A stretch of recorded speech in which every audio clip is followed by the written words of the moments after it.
Yeah, so that gig must have been maybe 3-4 years ago. It was Trevor Horn's something. It was a big do, and there was all the different things that he'd produced, all played this huge gig.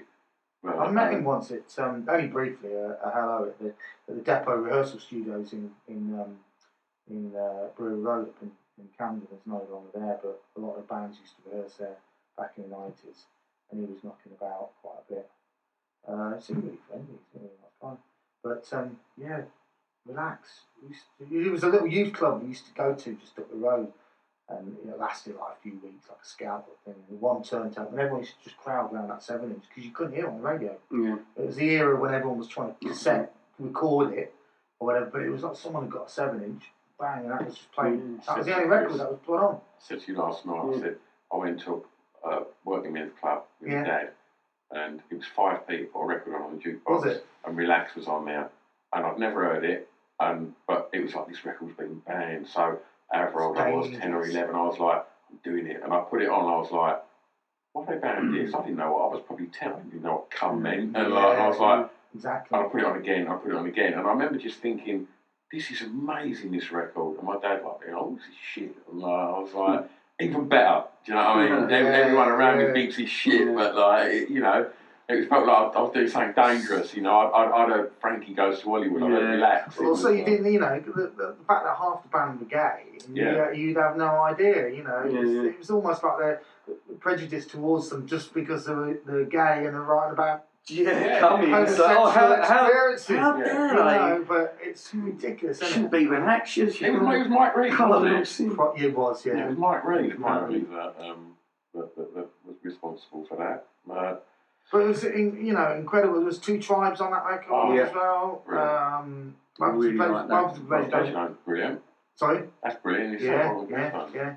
It's all that fair, like dun dun dun It's got quite an urgency about it.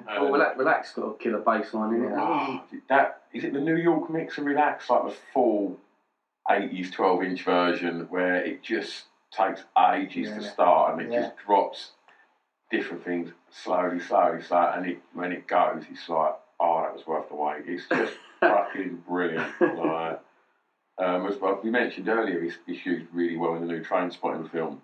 Like, I ain't seen it. There's a big kind of scene with Begbie and McGregor, like a chase scene, and Relax is used fantastically in that. Yeah, it's brilliant. Yeah, what a record. Well, this is why I chose it. I mean, I've still got my original copy of that. Yeah. Where over the years, when you do collect records, you have to clear them out sometimes, or you have to pay the rent, and sometimes a few of them go. But that stayed. It stayed. So I've still got the original copy.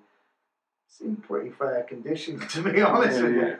But some record that was. Let's I mean, they were huge as well. I mean, aside from the records, like the Frankie phenomena of the Frankie Says T-shirts and slogans, it was ridiculously big. Frankie Says No.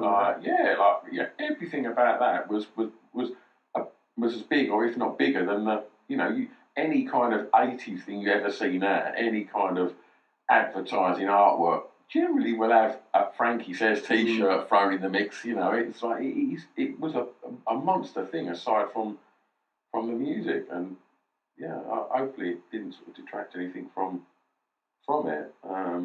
I do think they don't get some of the recognition. I've got another friend of mine he's a real Frankie fan. Later found out that he's got all the 12 inches, all the albums, and I think it's one of those bands that don't get any the recognition they should do.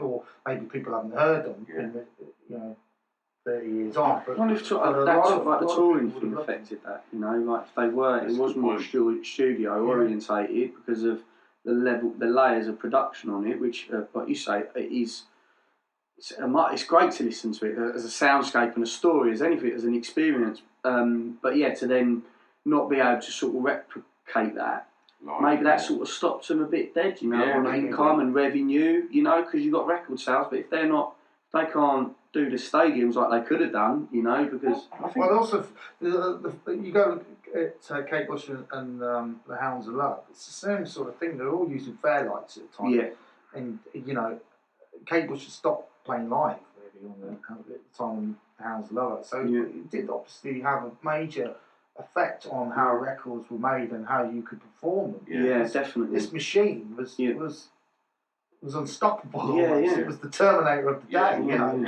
it was. It was going through. He was going through bands like, you know, who needs a drummer?